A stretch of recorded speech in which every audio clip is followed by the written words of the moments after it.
speakers Excellent. convention we're going to be here for. So Nice. we just need an excuse. And but you know, I look at the weather up north, and you know, people are talking about cold. It'll be in the 40s. Mm-hmm. That's not even our high.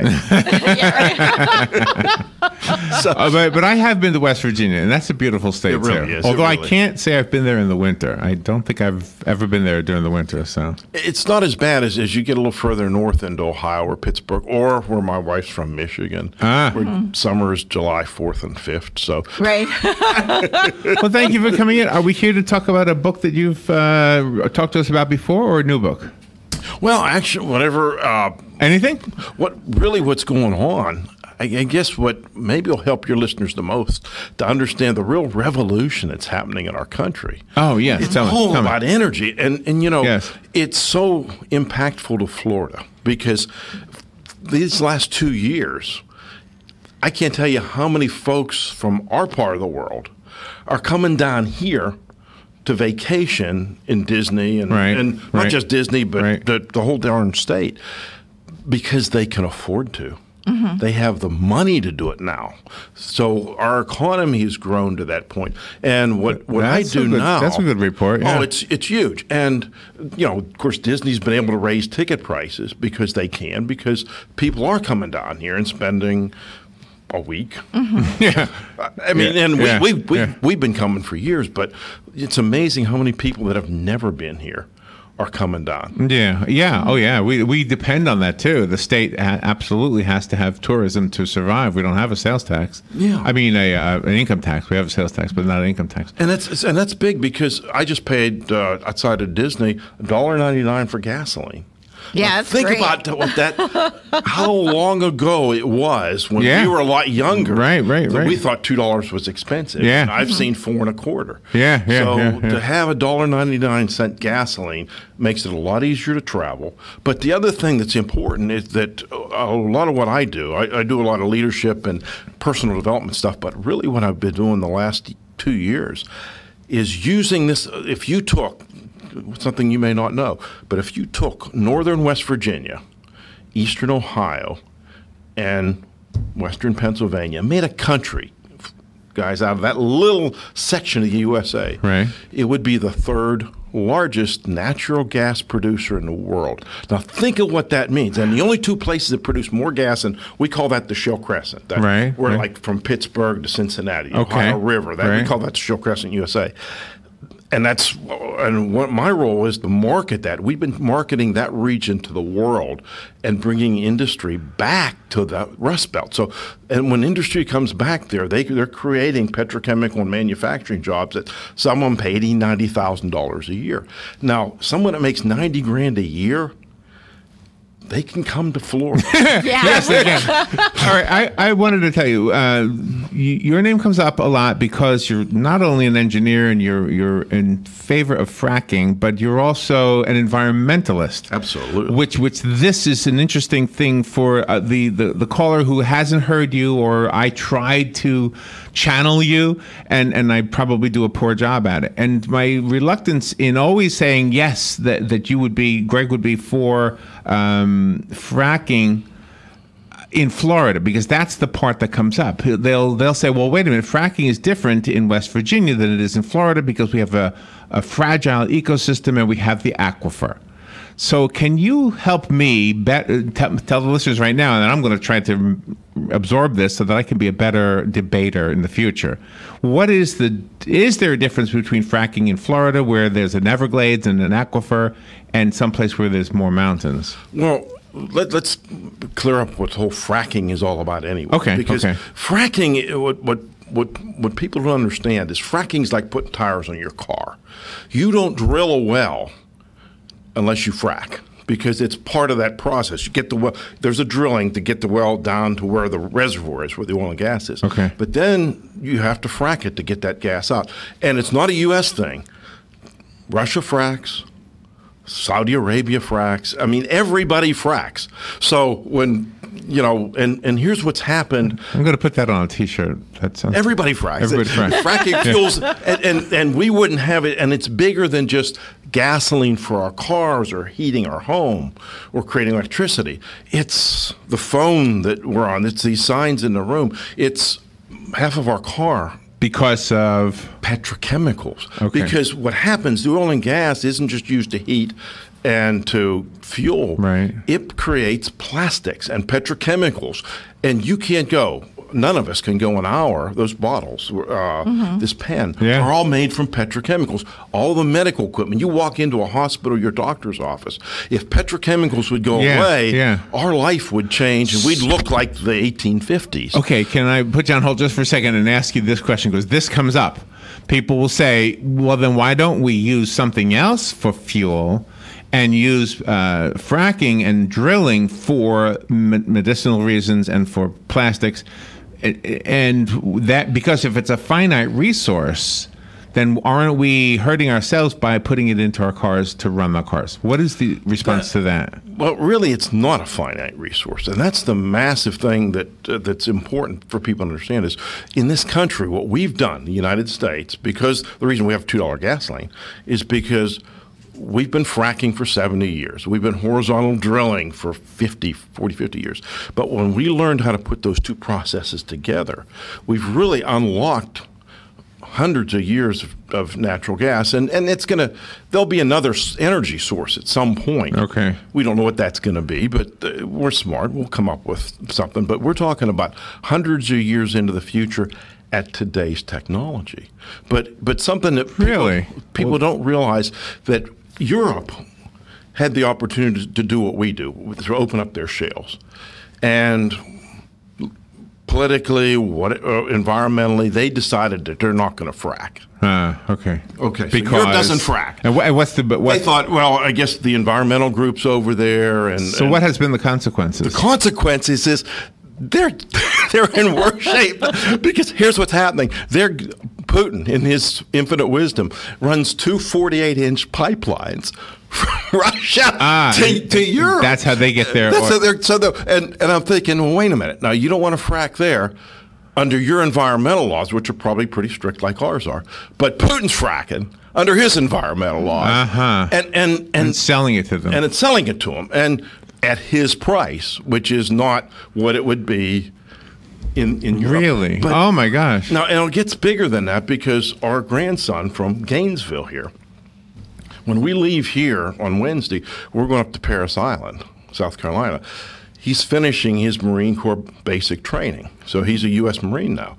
And it's made this whole fracking thing very personal because think about where Putin's revenue's coming from for his military. Yeah. And so we have Europe, our friends, buying two 48-inch pipes full of natural gas from Russia. Sure. And Putin's making, that's his revenue source. He's not doing that out of the graciousness of his heart. He's making money.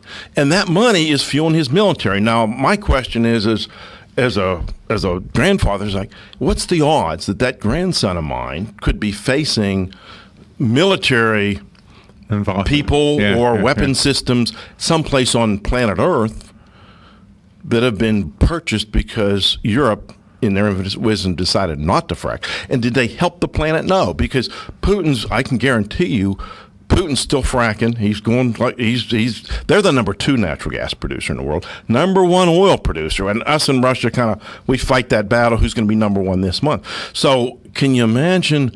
The last thing Putin wants is cheap natural gas and cheap oil. But right now, he's doing well on natural gas, selling it to Europe and other people.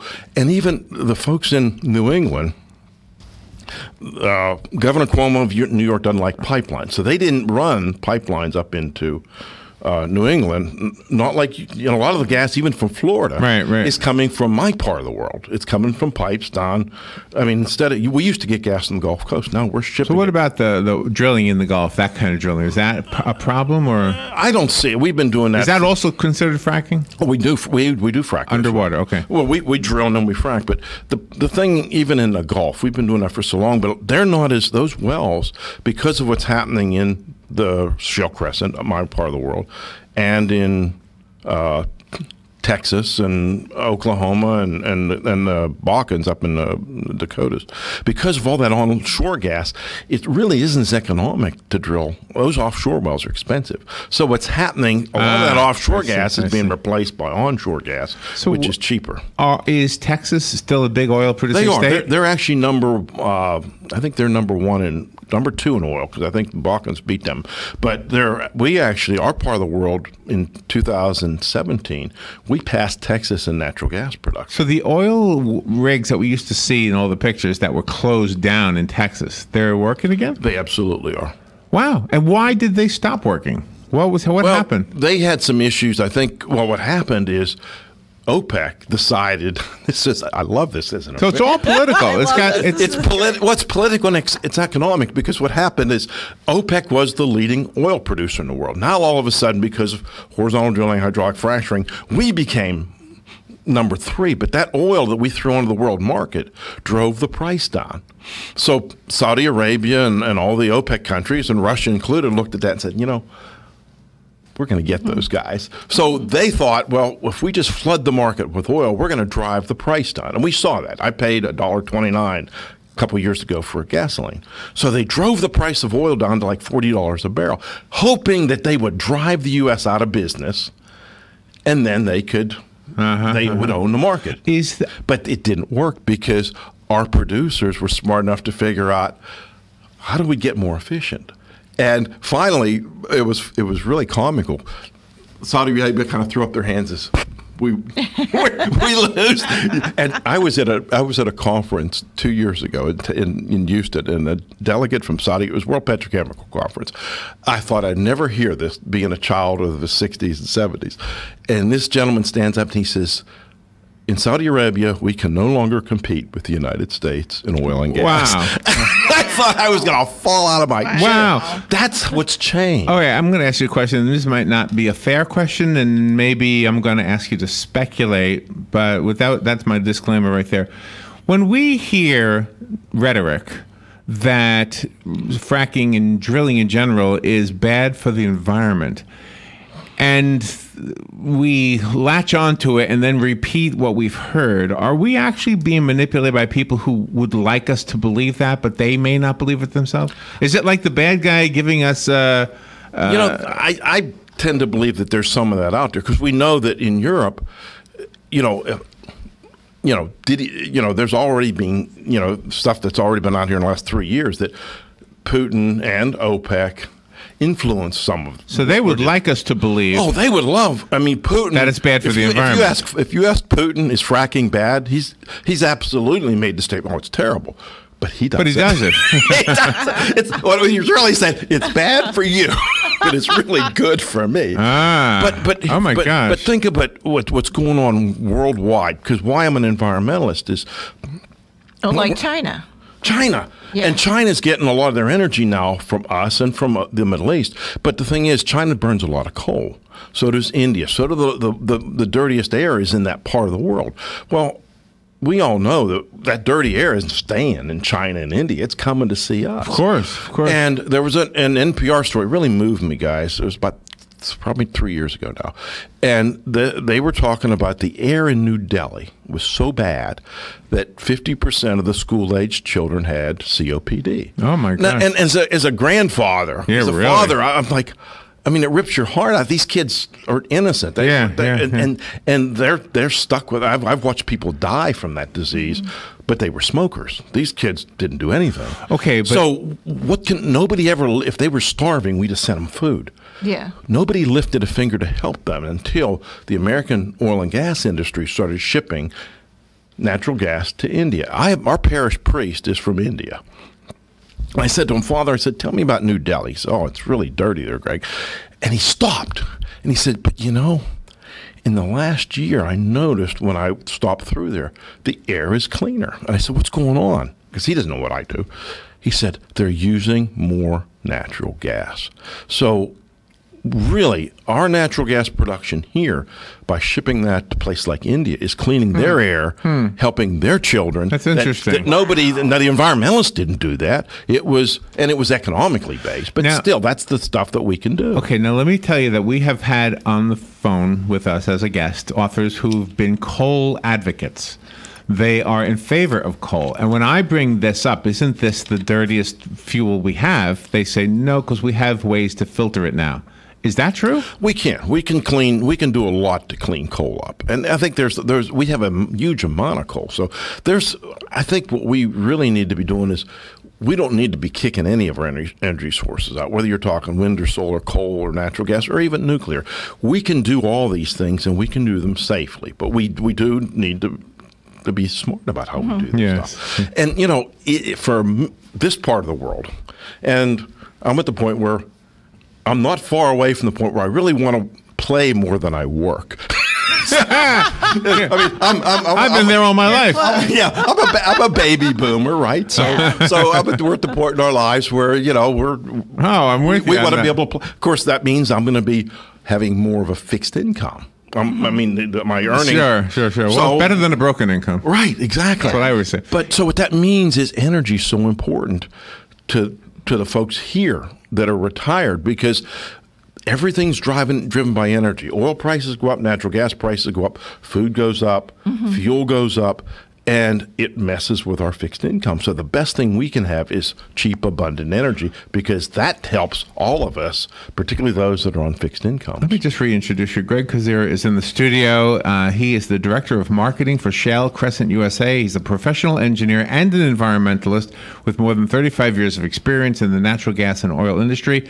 If you've listened to us for some time, you heard him talk about this book. Let me put it up there. I think it was this one. Is that Just the Fracks, ma'am?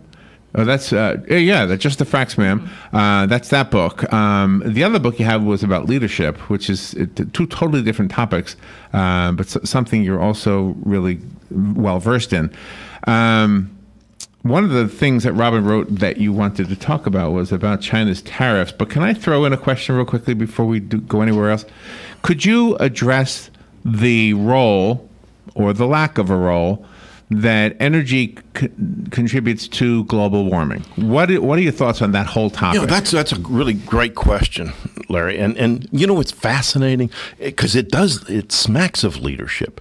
Because if I want to be wealthy, if all of us want to be wealthy, should I listen to my brother-in-law who's living paycheck to paycheck, or should I look at what Warren Buffett's doing or some of these other wealthy people? I want to talk to people who've done it. Of course. So what really bothers me about this whole global warming thing is the United States of America has reduced CO2 emissions since 2005 by like 14%. Now, we're down 19%, 14%. The planet is up 19%. So that's, with our reductions, we're still seeing CO2 continue to increase. And most of that's coming from places like China and India and the developing countries. So here's what bothers me. If I was at a climate change conference, what those folks should have been doing, if they were serious, they should have gone right to the U.S. delegation and said, what are you guys doing? What's going on in the United States? You're down 14%. The rest of the world is up, and even Europe, with all the stuff they've done, that doesn't count what Putin's already doing to the atmosphere to fuel them, but CO2's up in Europe. Wow. So everybody ought to be looking at us and saying, okay, guys, what's happening in the United States? And what it is, it's expanded use of natural gas. And I don't know why, if I really care about the planet, shouldn't I be looking at that? Shouldn't I be? And eventually we'll morph into something else. But we ought to take care of business now and we got to be doing something to help Asia, because that's going to really screw us up. It sounds like what you're saying is that global warming is happening, that we as human beings are contributing to it, but we as Americans have tried to do something to make it less impactful, and others have not been following that. Is that right? I guess that's a good way. Did I get that right? And I'm still, for me, the jury's a little bit out on. I think there's probably some climate change going on. Did we cause it? I don't know. I'm going to leave that, because here's something else that people may not realize. I do a lot of work with Shell Crescent USA out of Marietta, Ohio. right outside of Marietta. We've got this big mammoth tusk hanging on our the wall Right. of the office there. And Really? that mammoth died about 12,000 years ago. 12,000. And those things lived just ahead of the glaciers. So most of Ohio was covered with glaciers 12,000 years ago. Right. So I'm still I'll just throw this question out to everybody. So I'm thinking, well, wait a minute. Those glaciers have melted from Marietta, and I know we didn't have, I mean, they were burning fossil fuels fires, but we really don't. So I'm not sure about that, but I guess the way I look at it is just in case. But you're in a better position to answer the question than Robert and I, because we do a radio show. We don't do studies.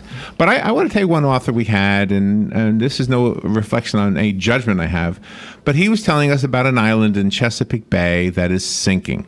And he was telling us this as a way to provide evidence that the oceans are rising. And I went on Google Earth and I looked at it. I said, wait, there's a lot of islands in Chesapeake Bay. How are the others doing? He didn't like that question. I could tell he didn't want that question because the other islands, for whatever reason, are not getting covered with water. So if it's rising, wouldn't they all be getting covered? That's usually how it works in our part of the world. What can I say? So I don't know. And I guess I look at it is we all want clean air. We all want clean water. Right. And I live among the wells. From our house, I've watched 3 wells get fracked. They're right all around us. We raised our kids there, and our grandkids have spent summers with us. No earthquakes? No earthquakes. We're fine. So I guess what I learned is the people that really worry about fracking aren't the people like in my part of the world where it's an 86%, they did a survey, 86% acceptance. It's people that, in Eastern Virginia or in New Jersey or New England where it's never been done and won't never be done because there's very, very little places, there's very little resource over there. So I don't know. I guess at the end of the day, we all ought to be caring about clean air and clean water. So, absolutely. So if we can use natural gas to clean up the air in Asia, that's leadership. That's taking the bull by the horns. If we can help the Asians, we're going to help us. Because ultimately, we're all. Is there anybody at the upper government level who is expressing these thoughts to the president and to Congress? Are they getting this message? I think they are because of some of the things Shell Crescent's doing. I was at the White House with a meeting in July and a couple other meetings with cabinet people, and I went through our resource, what we have as far as that when I told you how much natural gas we have in our region and what it's doing to bring industry back, which is better for the planet too, because a plant built in Ohio is better than one built in China for the environment. But they all got it. Now they didn't know the numbers because they're looking at states, not a region, but they're getting it now. Wow. So we're doing our best to get that message out there. Greg Kozera, thank you so much, and Mrs. Kozera, am I right? Yes. Is that Mrs. Kozera? Thank you for coming in. 43 years. Congratulations! Have fun at Disney today. We will. And don't get in a line if it's longer than 2 hours long. We use fast passes. There you go. The two books that Greg wrote, Just the Fracks, Ma'am. I would recommend this. The Truth About Hydrofracking and the Next Great American Boom, and Learned Leadership is also a really amazing book. 2 totally different subjects, but they do work together, and you brought them together in this conversation. So, and Shell, if they want more information about what we're doing to bring industry back, go to shellcrescentusa.com, that website, and all kinds of good information there that'll help. Oh, right, excellent. shellcrescentusa.com. Thank you, Greg. Thank you. Hey, enjoyed being here with you. It was awesome to get to meet you finally. This is fun. Yeah. All right, we'll be right back.